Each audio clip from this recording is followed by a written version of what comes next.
بسم اللہ الرحمن الرحیم. ذرا خاموشی اختیار کریں پلیز. پی ڈی ایم کی معزز قیادت اور بلوچستان اور کوئٹہ کے میرے غیور بھائیوں بہنوں، السلام علیکم.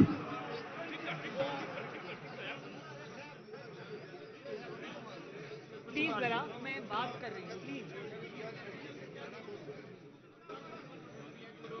کوئٹہ کے میرے جمہوریت کے سپاہیوں، پیارے بھائیوں بہنوں بزرگوں، آپ سب کا بہت بہت شکریہ کہ آپ نے بہت محبت اور شفقت سے میرا استقبال کیا. میں تہہ دل سے آپ کی مشکور ہوں. سب سے پہلے کوئٹہ کے بہن بھائیوں، میں ایک بات کا ذکر کرنا چاہتی ہوں یہاں پر. آپ سب نے سنا ہوگا کہ بہت افسوسناک ایک واقعہ ہوا ربیع الاول کے مبارک مہینے میں، جب پاکستان کے اور دنیا کے اربوں مسلمان ربیع الاول میں نبی پاک صلی اللہ علیہ وآلہ وسلم کی ولادت کا مہینہ منا رہے تھے، تو فرانس کی ایک بلڈنگ سے انہوں نے جو توہین آمیز خاکے لٹکائے، اس سے ہمارا دل، ہمارے جذبات بہت بری طرح مجروح ہوئے ہیں. تو کوئٹہ کے میرے بہن بھائیوں، میرے ساتھ ہاتھ اٹھا کے اپنا جو احتجاج ہے وہ رجسٹر کراؤ کہ آپ کے دلوں کو اس سے تکلیف پہنچی ہے. اللہ تعالیٰ سورہ علم نشرہ میں فرماتے ہیں کہ اے نبی، میں نے تمہارا ذکر بلند کر دیا. جس کا ذکر اللہ تعالیٰ نے بلند کر دیا، اس کے ذکر پہ انشاءاللہ رہتی دنیا تک کوئی آنچ نہیں آئے گی. اور دوسری بات یہ کہ ابھی ڈاکٹر عبد المالک صاحب نے ذکر کیا، میرا شکریہ ادا کیا کہ بلوچستان کے کچھ طلباء جن کو مسلم لیگ نون کی حکومت نے پنجاب کی یونیورسٹیز میں اسکالرشپس دیے تھے، حصہ دیا تھا، انہوں نے میرا شکریہ ادا کیا. تو میں آپ کو یہ بتانا چاہتی ہوں کوئٹہ کے میرے بھائیوں بہنوں کہ پنجاب کے اور باقی صوبوں کے بچے جتنے مجھے عزیز ہیں، اتنے ہی بچے مجھے بلوچستان کے عزیز ہیں. اور سنا ہے کہ سوئی کے مقام سے جو گیس نکلتی ہے، اربوں روپے کی جو گیس نکلتی ہے، وہ بلوچستان پورے پاکستان کو فراہم کرتا ہے. لیکن بہت افسوس کی بات ہے کہ صرف 600 بچوں کے اسکالرشپس، جو کہ شاید چند لاکھ یا چند کروڑ کا معاملہ تھا، وہ اس حکومت نے ختم کر دیے. اور بلوچستان کے میرے وہ بچے 12 دن سے سڑکوں پہ رل رہے تھے، لیکن کسی کو ان کے اوپر رحم نہیں آیا. ان بچوں کی آنکھیں لال ہوئی تھی، زمین پہ ایک چادر بچھا کے سردی کے موسم میں وہ سو رہے تھے، لیکن کسی کو ان کے اوپر رحم نہیں آیا. بہت افسوس کی بات ہے، مجھے افسوس ہے اس بات کا، اور امید کرتی ہوں کہ انشاءاللہ تعالیٰ ان کے اسکالرشپس بحال ہوں گے. اور مجھے ابھی کسی صحافی نے پوچھا، میرے راستے میں صحافی نے ہوٹل میں مجھے پوچھا کہ آپ نے جو آج بلوچی لباس پہنا ہے، اس سے آپ بلوچستان کو کیا میسج دینا چاہتی ہیں؟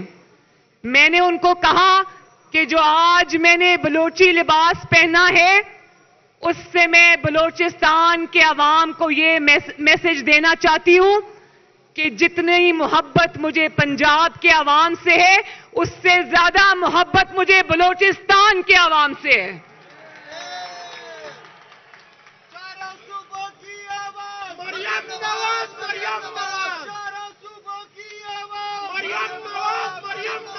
کوئٹہ کے میرے بہن اور بھائیوں، مجھے پتا ہے کہ یہاں سے نوجوانوں کو اٹھا لیا جاتا ہے. مجھے پتا ہے کہ کبھی کبھی ان کی مسخ شدہ لاشیں مل جاتی ہیں، اور اکثر وہ ہمیشہ کے لیے لاپتہ اور غائب ہو جاتے ہیں. ابھی جب میں سٹیج پہ بیٹھی تھی تو ایک روتی ہوئی بچی میرے پاس آئی. ینگ بچی ہے وہ، اس کا نام ہے اسیبہ کامرانی اور وہ کوئٹہ سے تعلق رکھتی ہے. اس کے 3 جوان بھائیوں کو گھروں سے اٹھا لیا گیا اور کئی سال ہو گئے آج تک ان 3 بھائیوں کا کچھ پتہ نہیں ہے. شیم شیم شیم. اور وہ کہتی ہے کہ میرے بھائیوں کا، میرے جو 3 جوان بھائی تھے، اس نے اپنے موبائل فون پہ مجھے ان کی تصاویر دکھائیں. اس نے کہا کہ میرے بوڑھے ماں باپ کا وہ 3 بھائی اکلوتا سہارا تھے اور مجھے آپ نے جیل میں ڈالا، میری آنکھ میں آنسو نہیں آیا. میری ماں وہاں پر مر گئی، میری آنکھ میں آنسو نہیں آیا. میرے باپ کو آپ نے 2 دفعہ جیل میں ڈالا، میری آنکھ میں آنسو نہیں آیا. لیکن آج جب میں نے اس بچی کی بات سنی تو میری آنکھ میں آنسو آئے. شرم کرو، شرم کرو، شرم کرو. اور کہاں ہے وہ بچی؟ ذرا یہ بچی ہے، وہ یہ کھڑی ہے وہ بچی. 3 بھائی اس کے لاپتہ ہیں، 3 بھائی. خدا کا خوف کرو، تمہارے بھی بچے ہیں. ذرا اپنے اوپر اس چیز کو طاری کر کے سوچو کہ کیا گزرتی ہے جب ایک ماں باپ کے 3 بیٹے غائب ہوتے ہیں. مر جائے کوئی تو سکون آ جاتا ہے، لیکن جب آپ کو یہ پتا چلے کہ پتہ نہیں وہ مردہ ہیں یا زندہ ہیں یا وہ کہاں ہیں، تو سوچو ان ماں باپ پر، ان بہن بھائیوں پر کیا گزرتی ہوگی. سوچو. اللہ تعالیٰ کے قہر کو آواز نہ دو. ان کی بد دعا میں اور آسمان میں کوئی حجاب نہیں ہے. خدا کا واسطہ ہے، اللہ تعالیٰ کا واسطہ ہے، ہوش کے ناخن لو. اپنے ہی لوگوں سے ستیلے لوگوں جیسا سلوک مت کرو. اور پھر بلوچستان کے میرے بھائیوں اور بہنوں، ہمیں یہ پتا چلتا ہے کہ یہ لوگ یہ سمجھتے ہیں کوئی کوئٹہ کے عوام کو یا بلوچستان کے عوام کو اپنے نمائندے چننے کا کوئی حق نہیں ہے. ان کو ان کی حکومت، ان کے وزیر اعلیٰ اور ان کے وزراء کا فیصلہ کوئٹہ کے بلوچستان کے عوام نہیں کریں گے، کوئی اور کرے گا. راتوں رات باپ یا ماں کے نام سے ایک پارٹی بنتی ہے اور وہ ایک بچے کو جنم دیتی ہے اور اگلے دن وہی بچہ وزیر اعلیٰ کی کرسی پہ بٹھا دیا جاتا ہے. شیم شیم شیم. اور پھر آج مجھے پھر بلوچستان اور پاکستان کی ایک بیٹی ڈاکٹر شازیہ کا واقعہ یاد آ گیا. اس کے ساتھ سالوں پہلے ہونے والا انسانیت سوز واقعہ مجھے یاد آ گیا. اس بیٹی کی بے حرمتی کی گئی.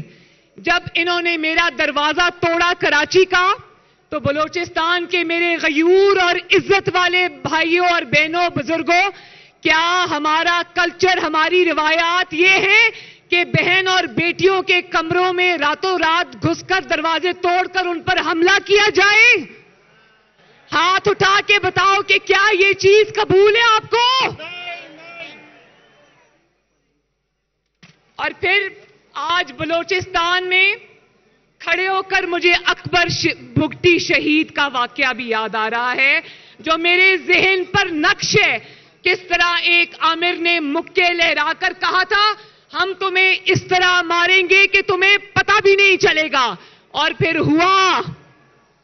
اس نے نہ صرف ایک جمہوریت پسند لیڈر کو قتل کیا، بلکہ افسوسناک بات ہے کوئٹہ کے میرے بھائیوں اور بہنوں، نہ صرف یہ کہ اس کے خاندان کو، بلکہ اس کے چاہنے والوں کو اس کا چہرہ بھی دیکھنے کی اجازت نہیں دی.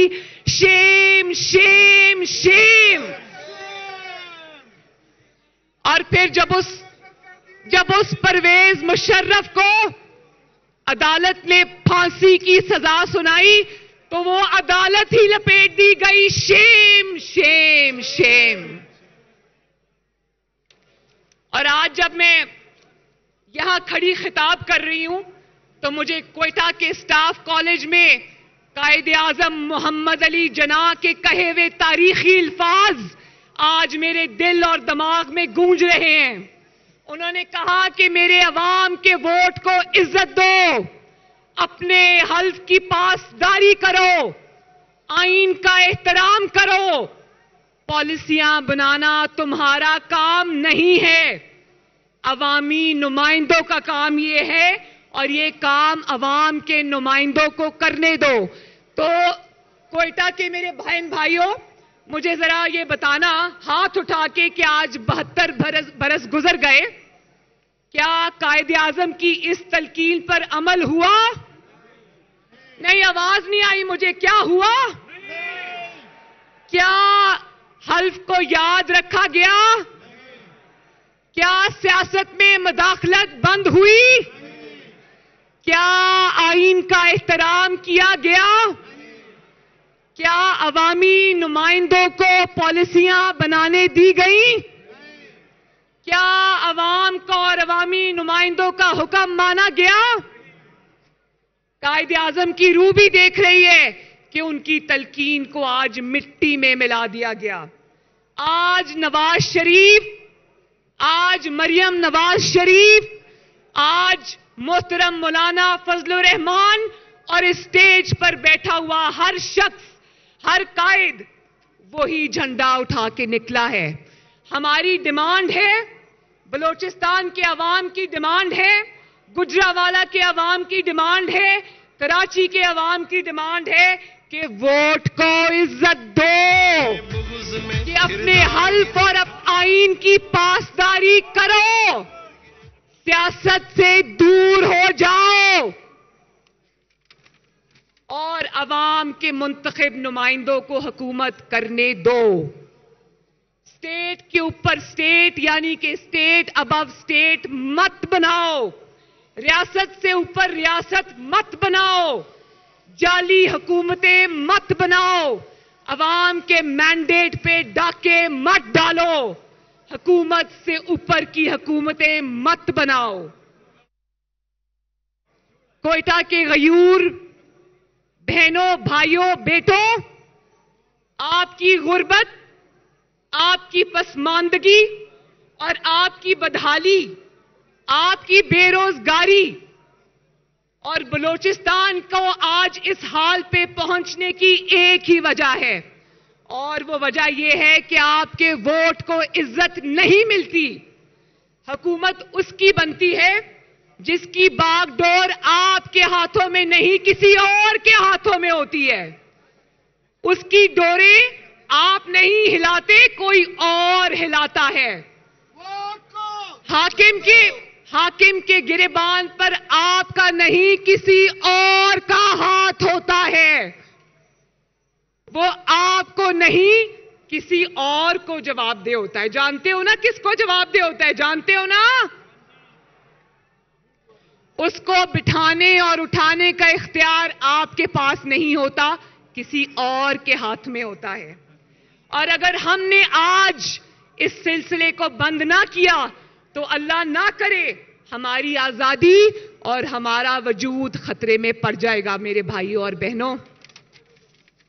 اور آپ کو، میں بلوچستان کے عوام کو، کوئٹہ کے عوام کو بالخصوص مبارکباد پیش کرنا چاہتی ہوں کہ مجھے آج ایک بلوچستان کی عظیم فرزند کی بھی یاد آ رہی ہے، جو آزادی کی جد و جہد میں بلوچستان کے کئی سپاہیوں میں شامل تھا، جو قائد اعظم کے سب سے بااعتماد ساتھیوں میں شامل تھا، جس کا نام تھا قاضی محمد عیسیٰ، اور جس کا ایک قابل فخر فرزند آج سپریم کورٹ کا جج ہے۔ 17 ججوں میں بلوچستان سے تعلق رکھنے والا وہ واحد جج ہے۔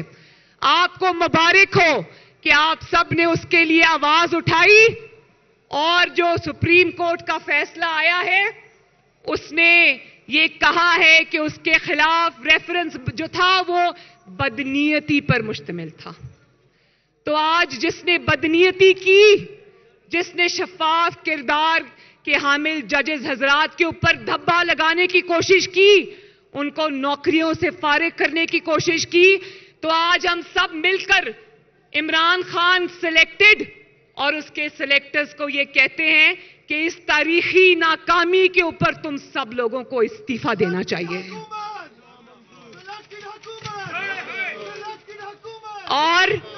اور میں سپریم کورٹ سے درخواست کرتی ہوں کہ جس طرح آپ نے آزاد عدلیہ کے اوپر ایک حملے کو روکا ہے، اسی طرح آگے بڑھیے اور ایک اور شفاف کردار کے حامل جو جسٹس شوکت عزیز صدیقی ہیں ان کو بھی انصاف دیجیے. وہ سچ بولنے کی پاداش میں اب سزا بھگت رہے ہیں. وہ چیف جسٹس تھے آنے والے دنوں کے، ان کو صرف سچ بولنے کی پاداش میں ہٹا دیا گیا. ان کو صرف اس بات کی سزا دی گئی کہ انہوں نے کہا کہ ایک وردی میں ملبوس اہلکار میرے پاس آیا اور اس نے کہا کہ تم مریم نواز کو اور نواز شریف کو کیسے تم بیل دو گے، ہماری تو 2 سال کی محنت بیکار ہو جائے گی. اور اسی سچ بولنے کی سزا اس کو آج مل رہی ہے. آگے بڑھیے. میں معزز ججز حضرات سے یہ درخواست کرتی ہوں کہ جسٹس شوکت عزیز صدیقی کو بھی انصاف فراہم کیجیے. اور انشاءاللہ تم سن لو، وہ وقت آ رہا ہے کہ تمہاری 2 سال کی نہیں، تمہاری 72 سال کی محنت ضائع ہونے کو ہے. اب عوام کی حاکمیت کا سورج طلوع ہونے کو ہے. ووٹ عزت پانے کو ہے اور ووٹ کو پاؤں تلے روندنے کا سلسلہ بند ہونے کو ہے. اور آخر میں ایک اور بات میرے بلوچستان کے بھائیوں، مجھے الف لیلا کے ایک اور کردار کا نام یاد آ رہا ہے. بھلا کون؟ کوئٹہ کے بھائیوں اور بہنوں پوچھو کون؟ اس کا نام ہے عاصم سلیم باجوہ. وہ شخص بھی یہاں کا حاکم رہا ہے، یہاں کا بادشاہ رہا ہے، بلکہ وہ یہاں بلوچستان کے اندر ووٹ کی عزت سے کھیلتا رہا ہے. وہ یہاں بھی اپنے پیشہ ورانہ فرائض کی جو انجام دہی ہے وہ اس کو نظر انداز کر کے یہاں بھی وہ سیاسی کرتب دکھاتا رہا ہے. وہ بھی ماں اور باپ کے نام سے سیاسی پارٹیاں بناتا رہا ہے اور پتہ نہیں کیا کچھ کرتا رہا ہے. ہم پوچھتے ہیں، کوئٹہ کے عوام، آپ پوچھتے ہو نا میرے ساتھ؟ پوچھتے ہو؟ ہاتھ اٹھا کے بتاؤ، ایک سرے سے دوسرے تک پوچھتے ہو نا؟ ہم پوچھتے ہیں کہ ایک نوکری پیشہ ہونے کے باوجود تمہارے پاس اربوں خربوں کے اثاثے کہاں سے آئے؟ ہم پوچھتے ہیں کہ یہ اربوں روپے کہاں سے آئے تو وہ چپ. ہم پوچھتے ہیں کہ یہ پیزا کیا چیز ہے تو وہ چپ. ہم پوچھتے ہیں کہ یہ 99 کمپنیاں کہاں سے وجود میں آ گئی تو وہ چپ. ہم پوچھتے ہیں کہ تمہارے اور تمہارے خاندان کے اربوں خربوں کے اثاثے کیسے بن گئے تو وہ چپ. ہم پوچھتے ہیں کہ SECP کے ریکارڈ میں تم نے جو تبدیلیاں کروائیں اور جو جال سازی کی، فراڈ کیا، وہ کیوں کیا تو وہ چپ. ہم پوچھتے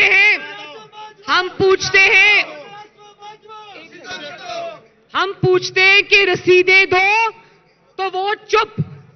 وہ چپ تو ہے میرے بھائیوں، لیکن اس سلیکٹڈ عمران خان اور اس سلیکٹرز میں بھی اتنی جرت نہیں کہ اس سے پوچھے.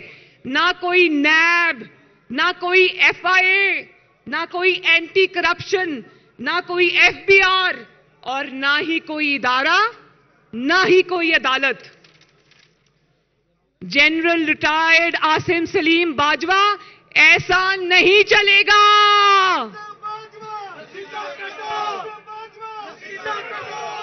حساب تو آپ کو دینا پڑے گا. بولو، دینا پڑے گا نا. رسیدیں تو آپ کو دکھانا پڑیں گی. اگر اسپیشل اسسٹنٹ نہیں رہے تو چیئرمین CPEC سے بھی استعفیٰ دو، کیونکہ اربوں خربوں کا کام تمہارے جیسے داغدار آدمی کے حوالے نہیں کیا جا سکتا. اور میرے بھائیوں، انشاءاللہ پاکستان کی تقدیر بدلنے کا وقت آ گیا ہے. یہ تقدیر آپ بدلیں گے. پاکستان کی تقدیر، بلوچستان کی تقدیر بدلنے کا وقت آ گیا. یہ تقدیر آپ بدلیں گے. اور یہاں اب بغاوت اور غداری کے سرٹیفکیٹس نہیں بٹیں گے. ماؤں کے سپوت، بہنوں کے بھائی اور بیویوں کے شوہر لاپتہ نہیں ہوں گے. طیاروں اور گن شپ ہیلی کاپٹرز کے ساتھ آپریشن نہیں ہوں گے. آپ کے وسائل کا استحصال نہیں ہوگا انشاءاللہ. کسی کو ووٹ کی عزت سے کھیلنے کا حوصلہ نہیں ہوگا. وہی پاکستان ہوگا جس کے لیے آپ کے بزرگوں نے جد و جہد کی، جس کے لیے آپ اور آپ کے قائدین یہ جد و جہد کر رہے ہیں. کٹ پتلیوں کا کھیل اب انشاءاللہ ختم ہونے کو ہے. تو میرے ساتھ مل کے ذرا نعرہ لگاؤ. عالمگیر کہاں ہے؟ ذرا ووٹ کو عزت دو کا میرے ساتھ ایک دفعہ نعرہ لگا دو.